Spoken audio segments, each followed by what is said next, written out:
President Jair Bolsonaro visited a market area just outside the Brazilian capital on Sunday to press home his case for keeping Latin America's largest economy ticking instead of locking down activities to combat the spread of the coronavirus. But Bolsonaro office's social media campaign, Brazil Can't Stop, was banned on Saturday by a federal judge and ran into a barrage of criticism from state governors, politicians, public health experts and even his own health minister. In Taguatinga, a low-income suburb of Brasilia, Bolsonaro stopped in a normally bustling market square to speak to a man selling barbecued meat on skewers. "We have to work. There are deaths, but that is up to God, we cannot stop," the man said, according to a video posted on the president's Facebook and Twitter accounts. "If we do not die of the illness, we will die of hunger." Bolsonaro said he has maintained that Brazilians need to continue working to earn their incomes while taking precautions not to catch COVID-19, the respiratory illness caused by the virus.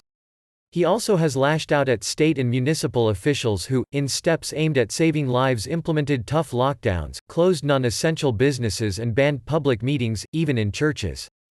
Bolsonaro told reporters he is considering an executive decree that would allow all professionals and informal sector workers to work if their income is vital to feed their families.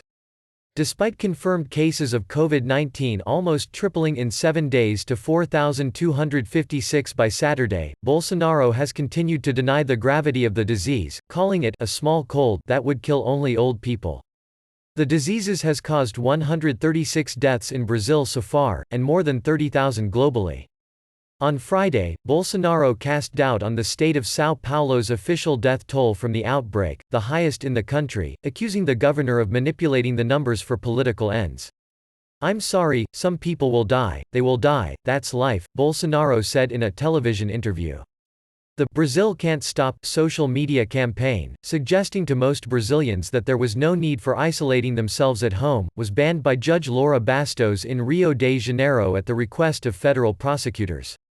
The judge ruled Brazilians could not be encouraged to leave the isolation of their homes and return to the streets without there being a national plan to fight the pandemic.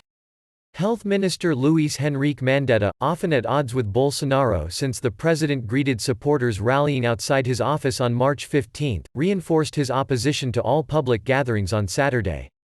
Mandetta asked the president during a cabinet meeting to stop minimizing the gravity of the epidemic, two government officials with knowledge of the meeting attended by other ministers told Reuters. They called the meeting tense. Mandetta also told Bolsonaro that he could not defend the president's proposal to isolate only the old and the ill as a way of reducing the economic impact of the pandemic, the sources said. At a news conference following the meeting, Mandetta said his measures will be guided by scientific experts and he called on people to stay at home because the health services cannot cope with a surge in cases of infected people. He also said chloroquine, which is used to treat malaria and defended by Bolsonaro as a possible solution to the health crisis, is not a cure for the disease and can be toxic if used without medical advice.